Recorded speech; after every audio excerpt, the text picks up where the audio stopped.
Genesis chapter 30. When Rachel saw that she bore Jacob no children, Rachel envied her sister. She said to Jacob, "Give me children, or else I will die." Jacob's anger burned against Rachel, and he said, "Am I in God's place, who has withheld from you the fruit of the womb?" She said, "Behold, my maid Bilhah.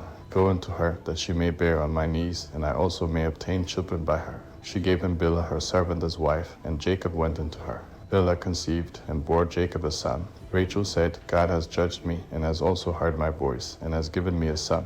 Therefore she called his name Dan. Bilhah, Rachel's servant, conceived again, and bore Jacob a second son.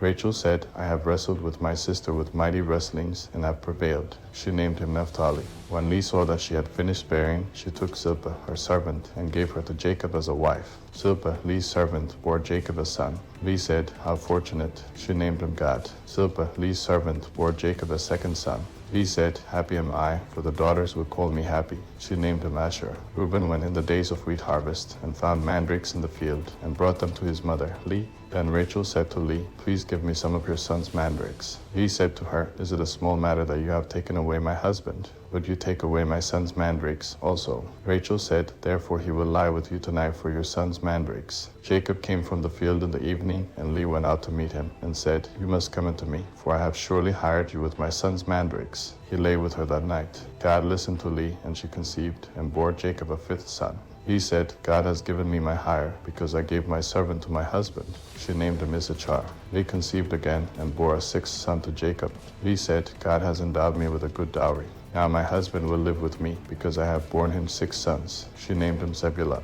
Afterwards she bore a daughter, and named her Dinah. God remembered Rachel, and God listened to her, and opened her womb. She conceived, bore a son, and said, "God has taken away my reproach." She named him Joseph, saying, "May Yahweh add another son to me." When Rachel had borne Joseph, Jacob said to Laban, "Send me away, that I may go to my own place, and to my country. Give me my wives and my children for whom I have served you, and let me go, for you know my service with which I have served you." Laban said to him, "If now I have found favor in your eyes, stay here, for I have divined that Yahweh has blessed me for your sake." He said, "Appoint me your wages, and I will give it." Jacob said to him, "You know how I have served you, and how your livestock have fared with me. For it was little which you had before I came, and it has increased to a multitude. Yahweh has blessed you wherever I turned. Now when will I provide for my own house also?" Laban said, "What shall I give you?" Jacob said, "You shall not give me anything. If you will do this thing for me, I will again feed your flock and keep it. I will pass through all your flock today, removing from there every speckled and spotted one, and every black one among the sheep, and the spotted and speckled among the goats. This will be my hire. So my righteousness will answer for me hereafter, when you come concerning my hire that is before you.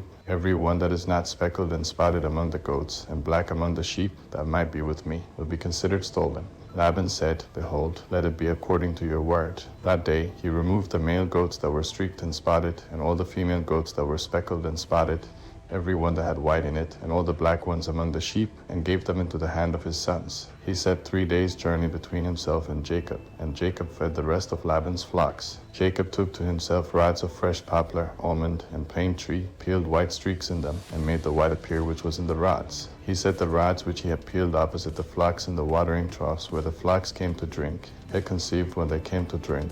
The flocks conceived before the rods, and the flocks produced streaked, speckled, and spotted. Jacob separated the lambs, and set the faces of the flocks toward the streaked and all the black in Laban's flock. He put his own droves apart, and didn't put them into Laban's flock. Whenever the stronger of the flock conceived, Jacob laid the rods in front of the eyes of the flock in the watering troughs, that they might conceive among the rods. But when the flock were feeble, he didn't put them in. So the feebler were Laban's, and the stronger Jacob's. The man increased exceedingly, and had large flocks, female servants and male servants, and camels and donkeys.